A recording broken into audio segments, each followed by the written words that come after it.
मुझे भी ये सौभाग्य प्राप्त हुआ कि मैं लाल मुनि जी के साथ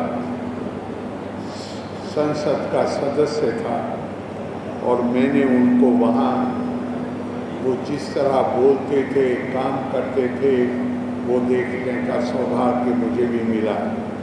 तो मैं मनोज भाई ने जो कुछ उनके प्रति कहा है, अपनी श्रद्धांजलि अर्पित की है, मैं उन भावनाओं से अपने आप को जोड़ता हूँ और मैं भी स्वर्गीय लाल मुनि चौबे जी के प्रति उनकी स्मृति में अपनी श्रद्धा सुमन अर्पित करता हूँ। यहाँ जो बात सबसे जोर देकर कही गई है वो ये है कि वो किस तरह केवल नाम में उनके मुनि नहीं था, बल्कि वो संत प्रवृत्ति के आदमी थे।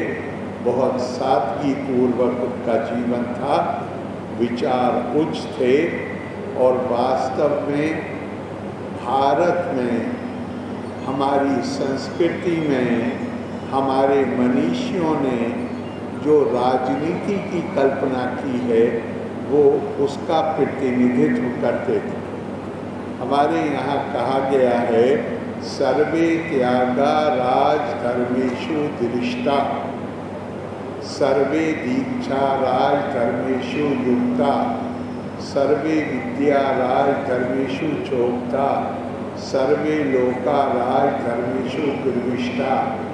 अर्थात वो लोग जो सार्वजनिक जीवन में हैं, उन्हें हमेशा इसके लिए ये जानकर ही सार्वजनिक जीवन में आना चाहिए कि यहाँ जिनकी आराधना के लिए आप आए हैं, उनके लिए बड़े से बड़ा त्याग किसी वक्त भी स्थिति आपसे मांग कर सकती है कि बड़े से बड़ा त्याग करिए।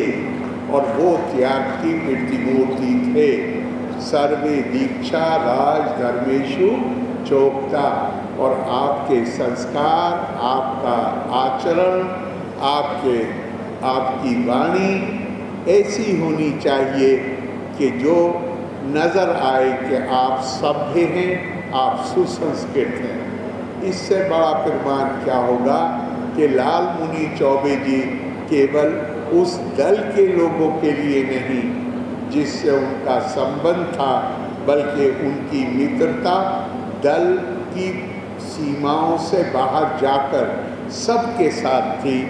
और वो बल्कि मैंने किताब में पढ़ा कि उनकी निजी मित्रता, वो खुद दक्षिणपंथी विचारों के थे, लेकिन उनकी मित्रता, निजी मित्रता वामपंथी साथियों से ज़्यादा थी।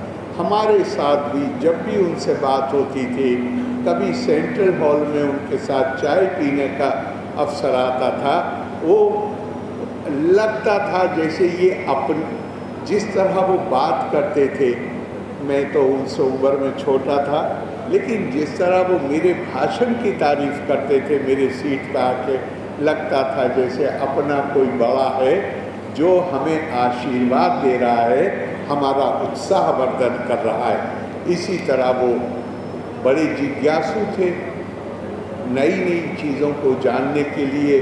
जैसे कहा गया है कि सर्वे विद्या, तो वो विद्या सब कुछ जानने के लिए भी उत्सुक रहते थे।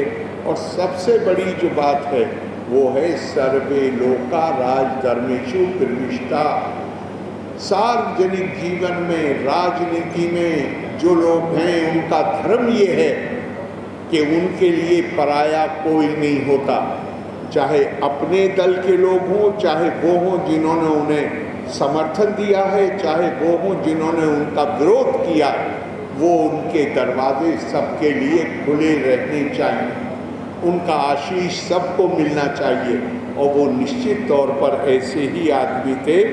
अभी आपने एक नारा लगाया कि लाल मुनि चौबे अमर रहे, तो अगर वो हमारी संस्कृति हमें बताती, मैं ये शरीर नहीं हूँ, मैं आत्मा हूँ। और अगर मैं आत्मा हूँ तो आत्मा तो अमर है ही। न जायते म्रियते व कदाचित् नायं भूत्वा भविता वा न भूया। अजो नित्या शाश्वतो यम पुराणो न हन्यते हन्यमाने शरीरे। तो आत्मा तो हम सब में है। हम किसको याद करते हैं? हम उस